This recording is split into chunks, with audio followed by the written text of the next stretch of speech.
It has finally come, the last show of the Court Report for the 2013-2014 basketball season. Very sad day. Thanks for clicking into MaxPreps.com. This, darling, is Megan Pache. I am Chris Stonebreaker. It is time to say goodbye, but by the end of this week, every state will have completed their postseason and crowned their national champions.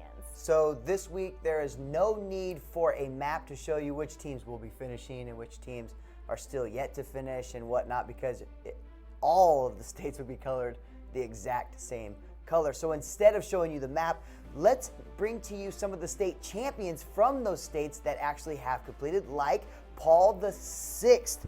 The 11th ranked team from Fairfax, Virginia went 31-6 and were the winners of the Washington Catholic Athletic Conference Tournament, VISAA Division I, and Alhambra Catholic Invitational. The 14th ranked Bishop Gorman of Las Vegas, Nevada finished 30-3 and won their 16th state title, winning their 9th at Division I. 16th ranked Muskegon of Michigan claimed their first Class A title since 1937 and was the only team in the state in any class to go undefeated, finishing at 28-0. We always talk about Rainier Beach this season, but Garfield of Seattle, Washington completed their season at 27-1 and with a 4A state championship. Newman Goretti of Philadelphia, PA, shown on the screen right now, had a record of 27-4 while winning the Class 3A state championship, their fourth in the past 5 years. And finally, the 25th ranked Germantown in Wisconsin finished 26-2 while winning their third straight Division I state championship. Thank you for all that participated and coached, and congratulations to all of you on your success. Sorry if we didn't have some of the pictures, but we do want to congratulate all of you. Absolutely. All right, now it's time we bring in our third member of the Court Report, our national basketball editor, Jason Hickman, and he's going to give us his take on what the final Excellent 25 rankings may look like. Jason is going to be with us in just a moment, and we're going to go ahead and throw up the Excellent 25 rankings that we have now on the screen so that we can take a look and see what movement we have. And although most states have completed their state championships, the Excellent 25 rankings are not yet finalized for the year. Indiana and California complete their seasons this weekend, but on the national scene, the Dick's Sporting Goods High School National Tournament will host 4 of the top 5 programs in the country. And for high school basketball, this is the closest we are going to get to a national championship. So there is still time to shake up the national list. And so when we do have Jason on, we are going to talk about how this will affect the rankings we're looking at now and what the scenarios may be like. Hey, Jason, we do have you on the show now from what producer Scott Hargrove just told us. So welcome to the show, Jason. How are you doing? I'm thrilled to be here once again with you guys. Sorry it's coming to an end like so many of our state championship teams around the country. Let's finish strong. So, Jason, Megan was asking a little earlier, what are some of the scenarios that could arise that will affect the rankings that we just looked at, and what could be some of those scenarios with some of those top 5 teams that we were looking at, especially the undefeated teams at the top two places? Right, yeah. The easiest cut and dry scenario would be for Mater Dei to win impressively this Saturday in the California Open Division state championship game against Bishop Dowd, another nationally ranked team. But even that really wouldn't guarantee them the national championship. We're really going to have to see how things play out next week at Dick's Nationals in New York City, where you've got number 2 Montverde Academy, who's undefeated with an asterisk, of course, and number 3 Rainier Beach, who I see as a little bit more of a long shot in this event. But again, they certainly are undefeated and have a national championship resume if they were to go forward and win 3 games next week in the Big Apple. So really, what we're really looking at, number 1, Mater Dei, number 2, Montverde Academy, and perhaps number 3, Rainier Beach as a long shot. But in terms of the scenarios, we're just going to have to see how things play out over the next 2 weeks. And when that time is up, we measure the resumes and see who stacks up the best. Now, Jason, I don't envy your job after those 2 tournaments. I mean, you have a modern day team that if they go out and they beat Bishop O'Dowd, who earlier they went to overtime with at the Tarkanian Classic, if they beat them really convincingly and then Montverde goes through the whole Dix National High School Championships, it's going to be really difficult on your part, so I don't envy you. So good luck after all is said and done with making your final rankings, and congrats on getting that duty. Anyways, we always say, and I've learned now over these last few months that you got to have a warm-up before you get into any game, or else you're going to get injured, as I have been getting injured. So that question was our warm-up today on the show, and yours as well, Jason Hickman. The game, though, is right now with 3 in the Key with Jason Hickman.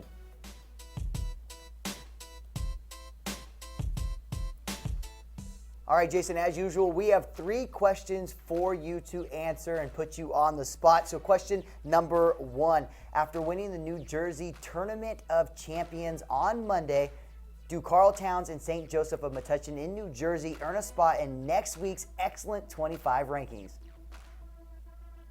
Yes, they do, Chris. The hang-up with St. Joseph all year long was a 30-point loss to DeMatha Catholic of Maryland at the Spalding Hoop Ball Classic in January. That's a little bit unsettling, especially for DeMatha, since they went on to kind of have a little bit of a late season slide, and they're not in the rankings themselves. So that was a bit of a hang-up, but I think at the end of the season, you saw that the Falcons played number 2 Montverde Academy very tough in a late regular season game, and then beat a number of talented Garden State teams en route to the Tournament of Champions crown. Obviously, New Jersey, one of the top states in the country in terms of high school basketball, and at the end of the day, St. Joseph reigns supreme over that state, and I'm not quite sure who gets knocked out or what it's going to look like in next week's Excellent 25, but I think it's a safe bet to say that St. Joseph will be there.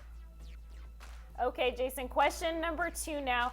As it stands right now, who is the best state champion on the outside looking in regards to the national rankings?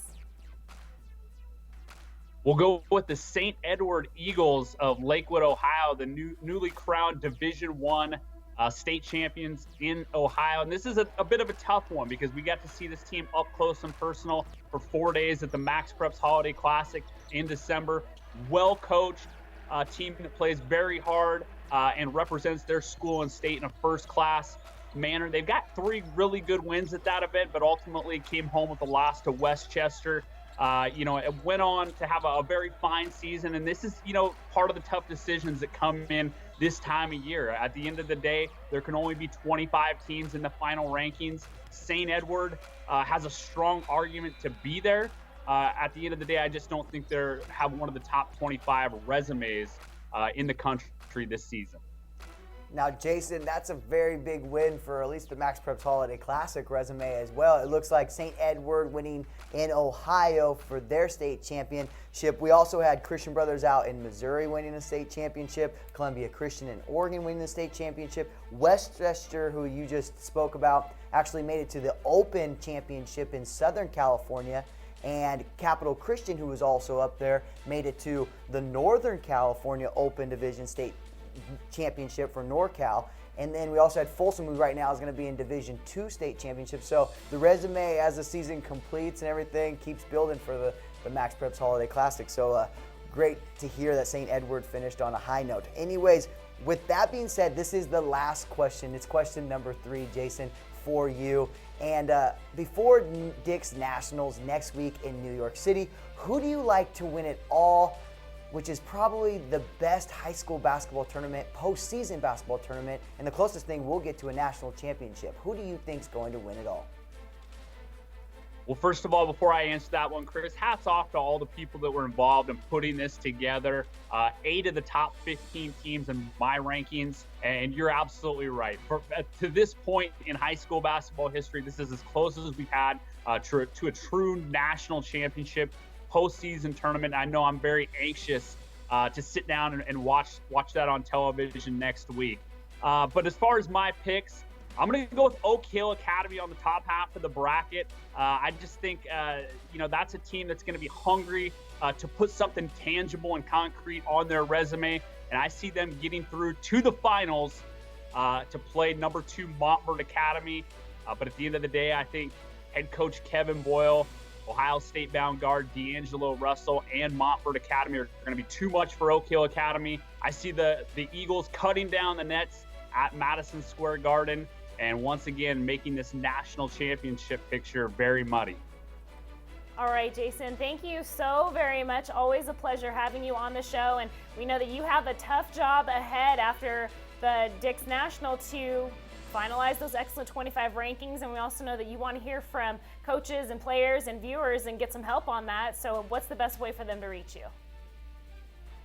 High school basketball fans, let's hear it. You can find me on Twitter at Jason_Hickman.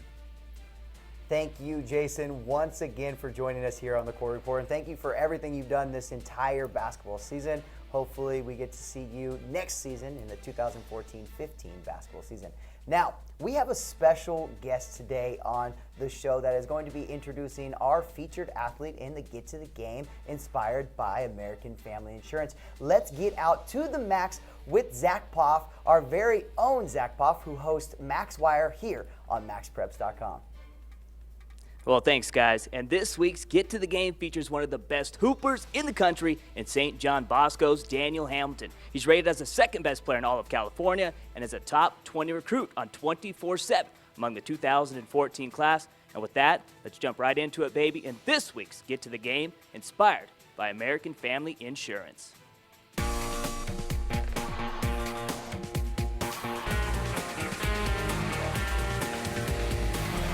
Get to the Game, inspired by American Family Insurance.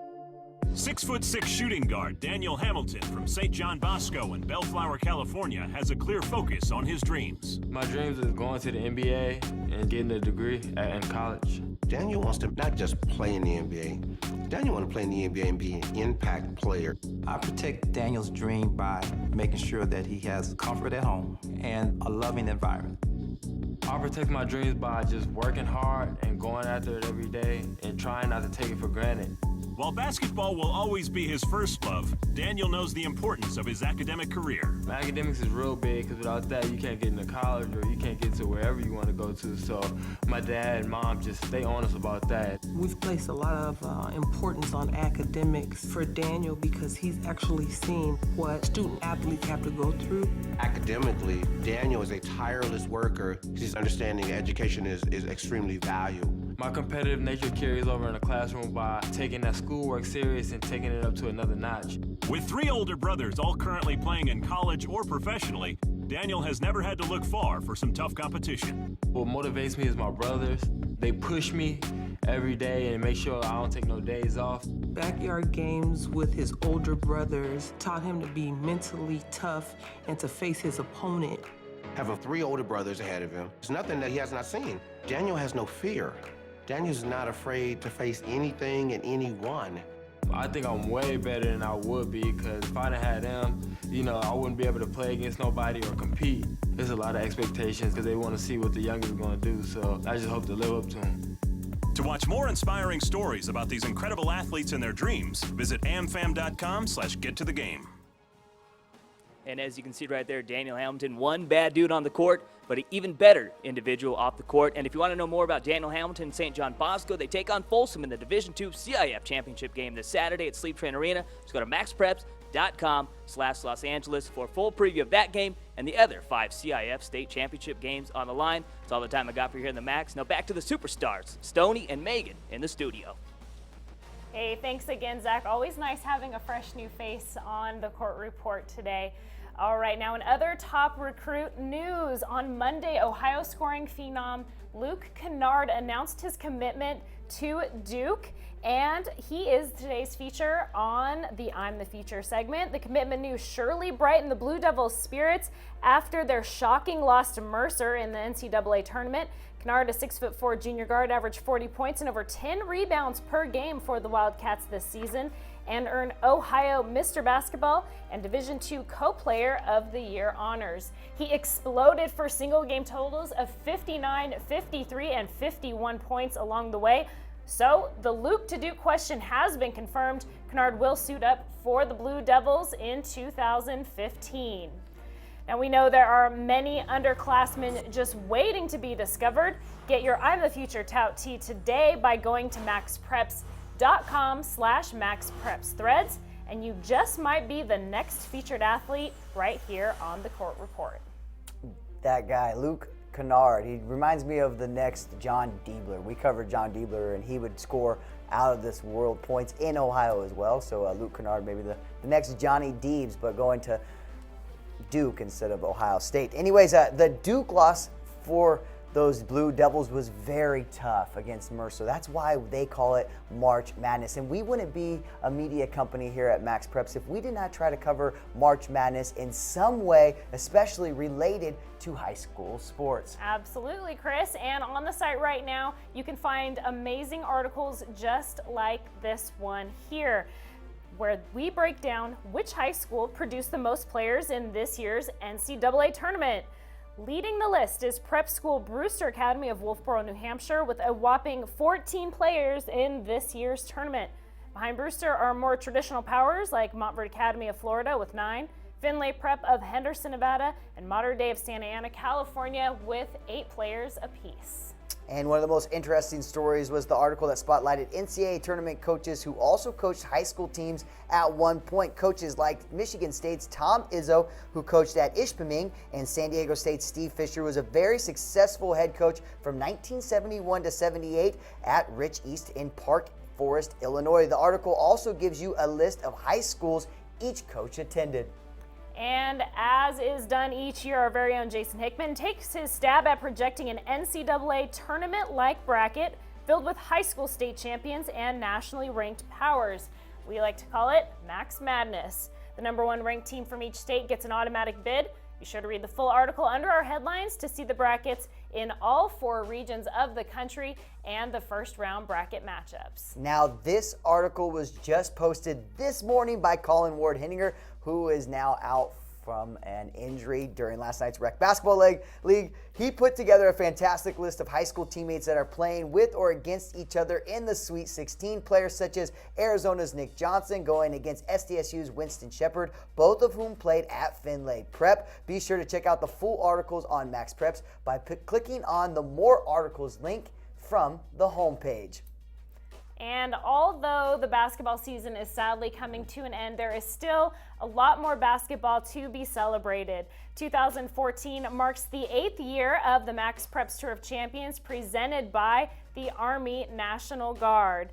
In order to be selected as a member of the tour, the team must win a state championship and be highly ranked in the MaxPreps national computer rankings. The prestige of being selected remains nearly impossible as a task, as 20,000 boys teams and 20,000 girls teams lace up and compete each year. You literally have to be in the top 0.1%. You've got to be more than good, more than great. You've got to be relentless. You've got to be tenacious. You've got to be unstoppable. Over the next several months, the tour will honor 10 boys and 10 girls basketball programs throughout the country. Tweet us using the hashtag BasketballTOC if we should come out and visit your school. And that does it for us here on the Court Report. I want to be like a person from like the Grammys or the Emmys or whatever, and just bring out that sheet to thank everybody. Okay. Like, hey, I want to give thanks to.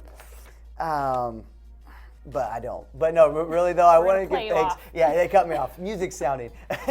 Anyways, thank you to everyone that's helped us this year here on the Court Report. Thank you to Chris Spurl, Ryan Escobar, Scott Hargrove. Thank you to Jason Hickman for joining us each and every week with all of the great facts that he brings us. Clay Callum for coming and educating us on the girls basketball. We had today Zach Poff coming in, and on top of it, everyone else that each week helps us put this show together. Thank you guys. And I also want to say thanks to you, Megan, for coming each week and joining. Thanks to you, Chris. Give me 5. Yeah. There you go. And for Megan Pache and myself, Chris Stonebreaker, keep on clicking on to MaxPreps.com, America's source for high school sports, and enjoy this commercial that we here at MaxPreps filmed from our very own corporate offices in beautiful Cameron Park, California. Have a good day. Now, tonight when we play this big game, I need you to be on the game. You understand? And I can't believe they lost in overtime. What's that? Go! Dead, ball.